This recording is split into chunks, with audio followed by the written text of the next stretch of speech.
ռեկտորը մանկարժականի ասում են այնպես դիմադի շրջանակներ ձեր ընկերուհին է, անգամ Հովանավորյալը եւ այդ դեպքից հետո անգամ ձեր հրաժարականի կամ հեռացման հարց է քննարկվել։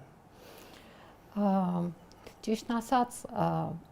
իմ ընկերուհին լինելու հանգամանքը թերևս չգիտեմ ինչպես ասեմ, որպեսզի դա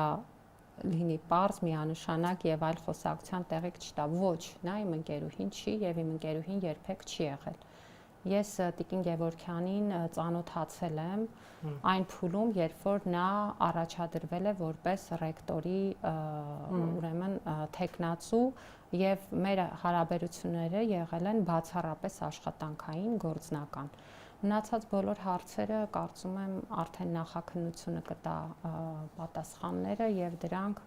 իհարկե շատ կարեւոր է մեզ համար էլ տեղեկանալ, որպեսզի բուհում եղած բոլոր խնդիրները պատշաճ հասցեագրվեն։ Իհարկե այս պահին էլ մենք մեծ ծավալի աշխատանք ենք արել, ժամանակավոր պաշտոնակատարը գույքագրել է բազմաթիվ խնդիրներ եւ առաջիկա շաբաթում էլ մենք հոգաբարձուների խորհրդի նիստ ունենք, որտեղ քննարկելու ենք այդ հարցերը։